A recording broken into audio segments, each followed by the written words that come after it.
These are serious discussions that are underway for the president to step down in relation to the demands being made by the people of Egypt. But when you say in relation to constitutional changes, what are we talking about here, and how soon might this happen? Maybe the president. Maybe, I don't know. But this is a request from me and as the Secretary General.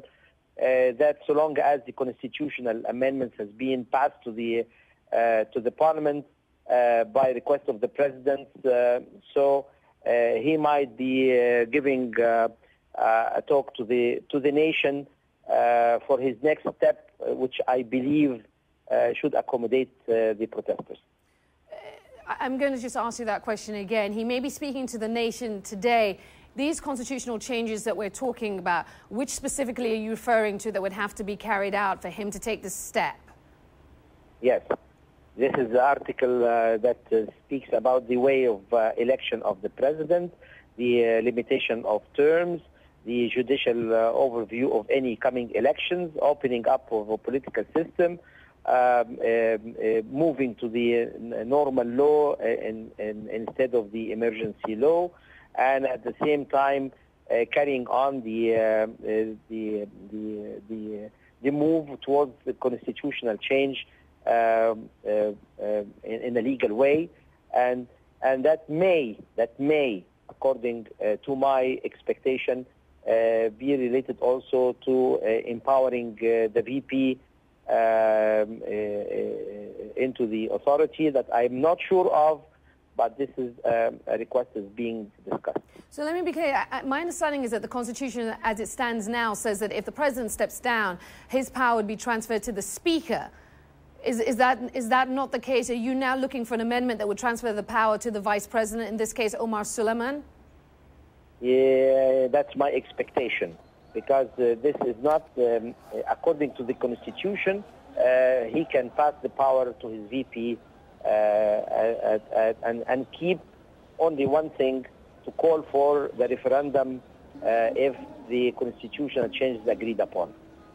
Where are we in this process of achieving these constitutional changes?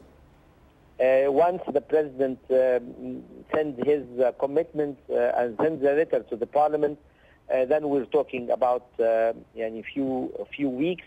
But the process is ongoing. There is no return in it, and this will give the confidence for the protesters that there is no tactics about it. It's real. It's happening, and their requirements has been achieved. They won, and we have to salute them for that. So let me be clear. Are we in a situation where you are now saying that it is your expectation that if it's a case that these constitutional changes can be made in the next couple of weeks, President Mubarak would step down as president of Egypt before September? I can't speak for him, but once the constitutional amendment is being done, all options should be available for him. But I can't speak for him. He can speak for himself.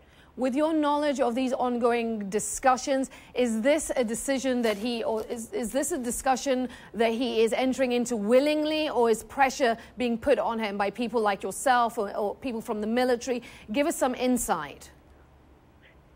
Actually, I had only access for him in the last 2 days, because I'm newly appointed, and everybody in the country know exactly where I come from politically, and most of the protesters' political requirements being said and documented by me several months before. So I'm coming from a political stage that is credible. I believe from the meeting I had with the president that he's doing that willingly, and that his concern was only the constitutional framework and of the state, and to keep Egypt safe.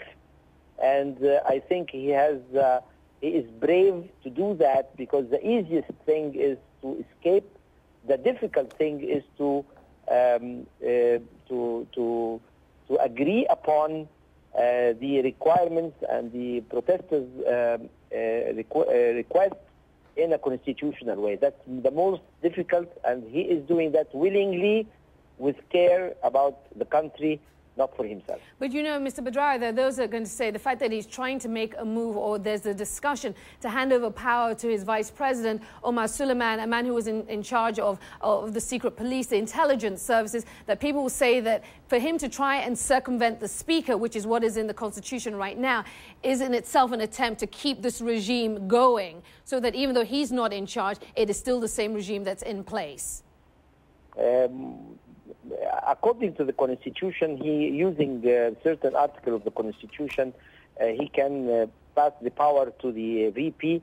The power would pass to the Speaker of the House for 60 days. Would be keeping the same Constitution which you want to change. I mean, to have the amendments done. This is the only constitutional way.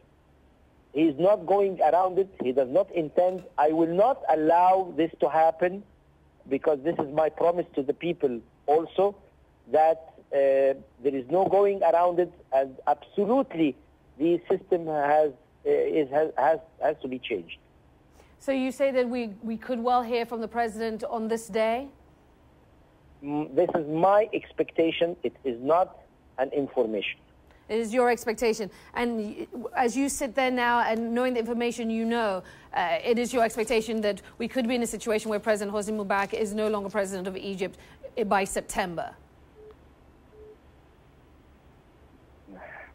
Well, I can't go into the details, and I don't want to say anything that I'm not sure of, but okay. that is my expectation.